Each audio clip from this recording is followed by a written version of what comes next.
نہیں دی، پوری تقریر کی، اللہ ان کو حج پہ لے جائے۔ میں نے پورے پاکستان میں اپنے لیے دعوتیں بند کرا، میں سمجھتا ہوں جسے مہمان خصوصی بلائیں اس کو دعوت نہ دیں۔ اسی کے نام پہ مجمع آیا، اس کے لیے اشتہار چھپا، دعوت دے کر مزید دل میں عجب پیدا ہوتا ہے، تکبر پیدا ہوتا ہے کہ ہم بڑی چیز ہیں، اس لیے میں نے اپنی دعوتیں ختم کرا دی۔ مجھے پتا ہوتا مولانا نے میری دعوت کے لیے اتنا لمبا ٹائم لینا ہے، میں فوراً اسپیکر لے لینا۔ میں نے اپنی ذاتی طور پہ دعوتیں بند کرا دی، کسی جگہ پہ ہو نا بس اشتہار چھپ گیا، رات کو پتہ چل گیا، اسے دعوت کیا۔ توجہ، الحمدللہ وحدہ والصلاة والسلام علی من لا نبی بعدہ، اما بعد فاعوذ باللہ من الشیطان الرجیم، بسم اللہ الرحمن الرحیم، وما ارسلناک الا رحمتا للعالمین۔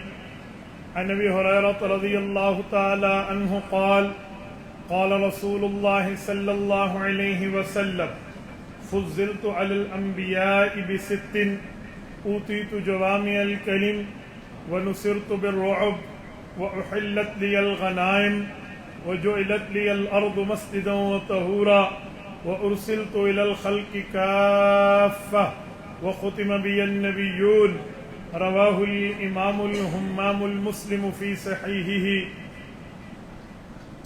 اللہم صل علی محمد وعلی آل محمد کما صلیت علی ابراہیم وعلی آل ابراہیم انک حمید مجید۔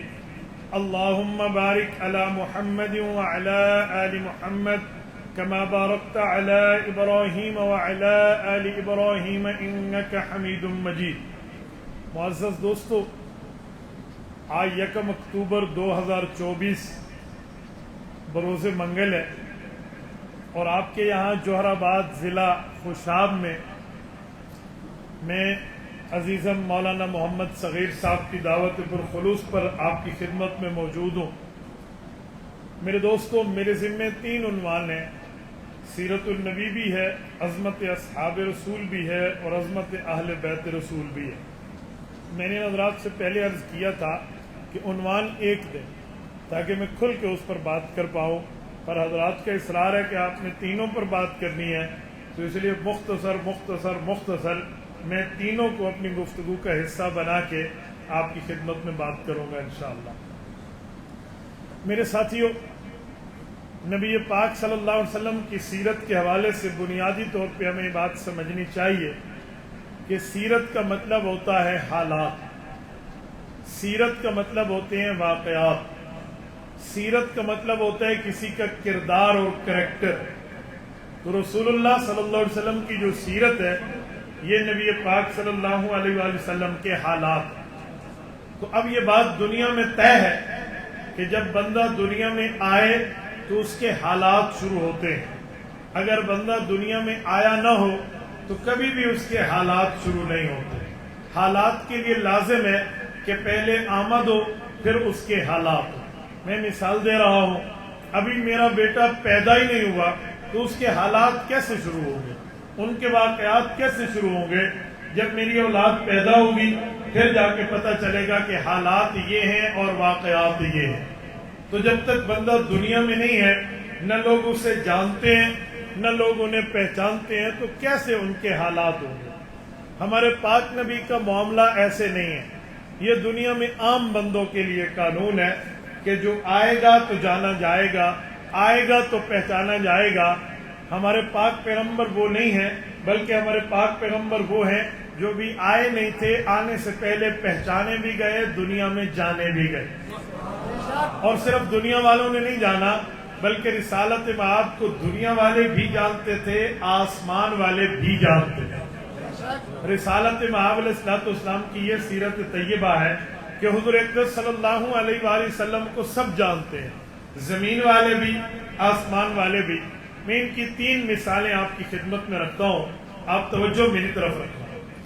اس دھرتی پہ سب سے پہلے جو فرد آئے ہیں وہ حضرت آدم علیہ السلام ہے۔ اس دھرتی کی دوسری بڑی انسان حضرت اماں حوا علیہ السلام ہے۔ ان دونوں نے اللہ کے تعارف کے بعد محمد الرسول اللہ کا تعارف حاصل کیا ہے۔ آپ کہیں گے کیسے؟ میں مثال پیش کرنے لگا ہوں۔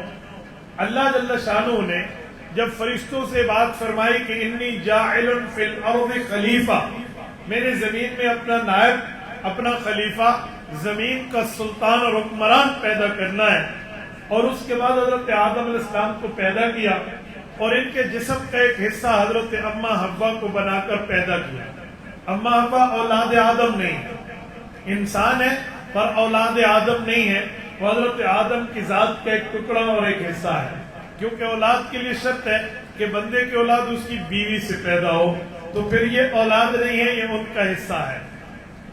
حضرت اما حوا اور حضرت آدم کا رب نے نکاح کیا، نکاح کر کے انہیں جنت میں بھیجا اور فرمایا تمہارے اوپر کوئی روک ٹوک نہیں ہے، کسی قسم کی کوئی بین نہیں ہے، بس تم جنت میں جاؤ، وَكُلَا مِنْهَا رَغَدًا حَيْثُ شِئْتُمَا، جو مرضی آئے آپ اپنی لائف کو چل کریں، آپ اپنی زندگی کو گزاریں، لیکن وَلَا تَقْرَبَا هَذِهِ الشَّجَرَةَ، آپ دونوں نے ایک درخت کے قریب نہیں جانا۔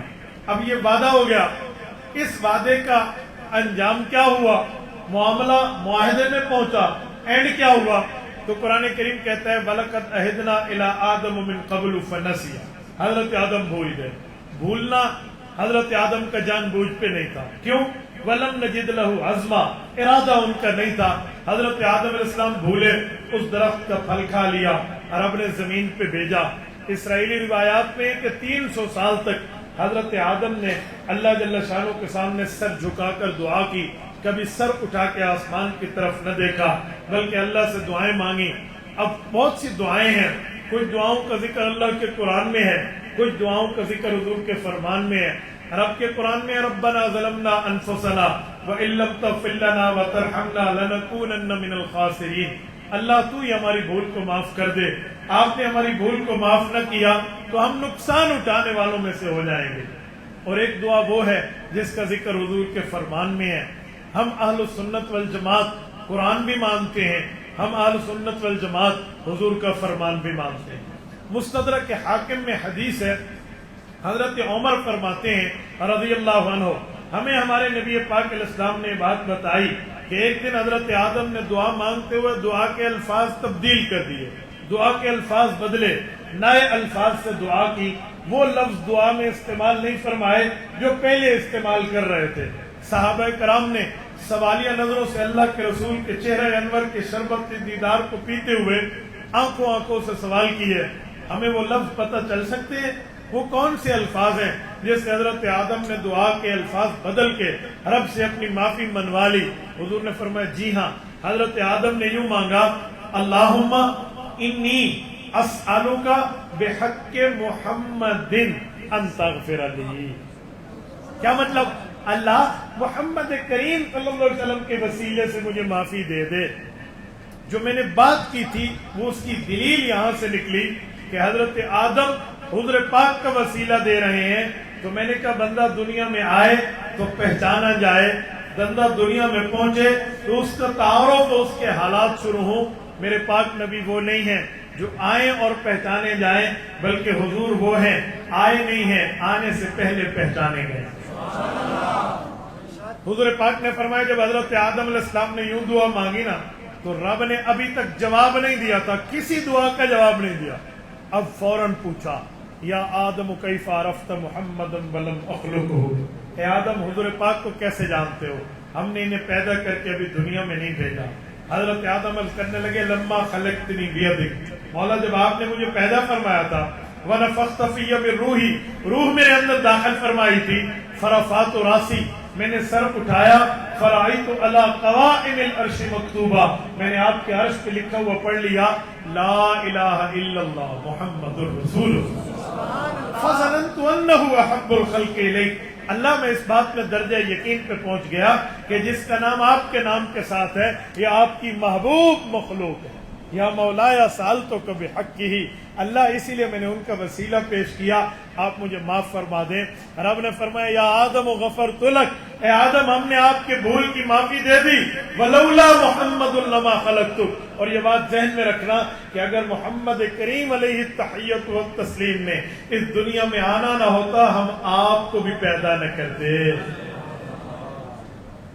یہ حدیث ہمیں کیا بتاتی ہے کہ حضور پاک کو آنے سے پہلے زمین والے بھی جانتے ہیں، آسمان والے بھی جانتے ہیں۔ اب ذرا آگے چلیے، یہاں پر میرے جانے کے بعد شاید کچھ لوگ آپ سے یا علماء سے مخاطب ہو کر سوال کریں کہ جی آج تک تو ہم نے سنا تھا کہ جی کائنات اللہ کی پیدا ہوئی ہے اللہ کی عبادت کے لیے، تو اب یہ نئی بات آ گئی ہے کہ حضور کی وجہ سے پیدا ہوئی ہے۔ تو قرآن میں تو ہے وَمَا خَلَقْتُ الْجِنَّ وَالْإِنسَ إِلَّا لِيَعْبُدُونَ، اللہ نے جن اور انسان کو عبادت کے لیے پیدا کیا۔ تو اب حضور کی بات کہاں سے آ گئی؟ میں دونوں باتیں سمجھانے لگا ہوں، دونوں باتیں سچی بھی ہیں ٹھیک بھی ہیں۔ اللہ کی عبادت بھی ایک وجہ ہے، حضور کی پیدائش بھی ایک وجہ ہے، کائنات کے آمد کائنات کی پیدائش کی۔ آپ کہیں گے کیسے؟ میں مثال پیش کرنے لگا ہوں۔ کوئی مجھ سے پوچھے آپ یہاں کیوں آئے، میں کہوں گا مولانا صغیر کی دعوت پر آیا ہوں۔ کوئی آپ سے پوچھے مفتی عبدالواحد قریشی کیوں آئے، آپ کہیں گے بیان کرنے کے لیے آیا۔ اب دو بندے مولانا حسین احمد کے پاس پہنچے، اجی دو باتیں ہو گئیں، لوگ کہتے ہیں تقریر کے لیے آیا، مولوی صاحب سے پوچھا وہ کہتے ہیں اس کی دعوت پہ آیا۔ اب بتائیں دو باتوں میں سچی کیا ہے؟ تو مولانا اہل علم ہے، وہ فرمائیں گے اللہ کے بندے ایک یہاں آنے کا سبب ہے، ایک یہاں آنے کی وجہ ہے۔ یہاں آنے کا سبب مولانا صغیر کی دعوت دینا ہے، یہاں آنے کی وجہ بیان اور تقریر ہے۔ وجہ بھی ٹھیک ہے، سبب بھی ٹھیک ہے، کیونکہ وجہ اور ہوتی ہے سبب اور ہوتا ہے۔ ہم نے کہا اسی طرح رب کے قرآن میں ہے وَمَا خَلَقْتُ الْجِنَّ وَالْإِنسَ إِلَّا لِيَعْبُدُونَ، کہ یہ کائنات پیدا ہوئی ہے اللہ کی عبادت کے لیے، اور حدیث پاک میں ہے اس کائنات کو پیدا کیا ہے حضور پاک کی آمد کی وجہ سے۔ تو قرآن نے عبادت خدا بتائی، حدیث نے آمد مصطفیٰ بتائی۔ آمد مصطفیٰ کائنات بننے کی سبب ہے اور عبادت خدا کائنات بننے کی وجہ ہے۔ قرآن بھی ٹھیک ہے، حضور کا فرمان بھی ٹھیک ہے۔ یہ میں نے صرف اسی لیے درمیان میں آپ کو سمجھایا کہ کچھ لوگوں کو اعتراض کرنے کا شوق ہوتا ہے، اشکال کا شوق ہوتا ہے، وہ خواہ سے سوالات کرنے کے عادی ہیں۔ پرانے زمانے میں لوگ علماء کے پاس آتے دینی مسئلہ پوچھنے کے لیے، آج کل لوگ مولویوں کے پاس آتے ہیں دینی مسئلہ بتانے کے لیے۔ یہ قیامت کا منظر آ گیا ہے، لوگ علماء سے مسئلہ پوچھنے نہیں مسئلہ بتانے آتے ہیں۔ یاد رکھیں اگر تمہیں اتنا علم ہے کہ تم مسئلہ بتانے کے لیے چیک کرنے کے لیے عالم کے پاس آتے ہو تو حدیث پاک کے مطابق تم جہنم کے ڈگر پر ہو، جنت کے راستے پہ نہیں۔ میں حیران ہوں لوگ علماء کے علم کو چیک کرنے کے لیے آتے ہیں، سوالات اس طرح کریں اس طرح، اجی یہ مسئلہ یقین مانے بعض اوقات سمجھ آ جاتا ہے یہ بندہ کس چینل سے بول رہا ہے۔ یاد رکھیں ایسا نہیں ہے آپ مسئلہ پوچھنے کے لیے آئے ہیں یا مسئلہ بتانے کے لیے آئے ہیں، یہ فیصلہ کر لو تو بات پوری ہو جائے گی۔ ایک دن ایک شخص نے آ کر پوچھا مولانا مجھے ایک مسئلہ پوچھنا ہے، میں نے اس کا چہرہ دیکھا، انداز گفتگو جسے کہتے ہیں وے آف دا ٹاکنگ، یہ میں نے چیک کی تو مجھے سمجھ آ گیا کہ پوچھنے نہیں آیا یہ بتانے آیا ہے۔ تو ٹھیک ہے سیدھی انگلی سے گھی نہ نکلے تو ٹیڑھی انگلی سے ہمیں نکالنا آتا ہے۔ میں نے کہا جی پوچھے کیا مسئلہ ہے؟ کہتے مجھے بتائیں عذاب قبر اللہ کے قرآن سے ثابت ہے؟ میں نے اسے کہا بھائی ایک سوال آپ نے کیا، ایک بات میں پوچھتا ہوں اس کا جواب آپ دے دیں، اس کا جواب میں دے دوں گا۔ کہتے ہیں کیا؟ میں نے کہا جب بندہ مرتا ہے فوراً قبر میں پہنچ جاتا ہے؟ کہتے ہیں جی نہیں، پہلے کیا کرتے ہیں؟ کہتے ہیں جی پہلے اس کو غسل دیتے ہیں۔ میں نے کہا جی پھر؟ کہتے ہیں پھر اس کو کفن دیتے ہیں۔ میں نے کہا جی پھر؟ کہتے ہیں پھر اس کو جنازہ پڑھتے ہیں۔ میں نے کہا جی پھر؟ کہتے ہیں چوتھے نمبر پہ اس کو قبر پہ رکھتے ہیں۔ میں نے کہا ٹھیک ہو گیا، چار چیزیں ہوئی، پہلے غسل دیا، پھر کفن دیا، پھر جنازہ پڑھا، پھر قبر میں رکھا۔ کہتے ہیں جی ہاں۔ میں نے کہا آپ پانچویں نمبر پہ چلے گئے کہ عذاب قبر قرآن سے ثابت ہے، مجھے یہ بتائیں یہ چار چیزیں قرآن سے ثابت ہے؟ میت کو غسل دو، اس کے لیے قرآن کی آیت ہے۔ میت کو کفن دو، اس کے لیے قرآن کی آیت ہے۔ میت کا جنازہ پڑھو، اللہم اغفر لحینا و میتنا، یہ قرآن کی آیت ہے۔ پھر میت کو قبر میں تم رکھو، یہ قرآن کی آیت ہے۔ کہتے ہیں نہیں قرآن میں نہیں ہے، حدیث میں تو ہے نا۔ میں نے کہا اگر یہی بات تھی تو پھر تو اعتراض کیوں کر رہا کہ عذاب کے لیے مجھے آیت دکھائیں؟ اگر یہ بھی قرآن میں نہ ہو حدیث میں تو ہے نا۔ مسئلہ یہ ہے کہ علماء کو چیک کرنا ہے۔ پھر میں نے اسے منہ مانگی موت دی۔ میں نے کہا میں قرآن پاک پڑھنے لگا ہوں، اللہ کے بات پڑھنے لگا ہوں اللہ کی کہ قرآن پاک بتاتا ہے قبر میں عذاب ہے۔ کہتے وہ کیسے؟ میں نے انہیں بتایا سنو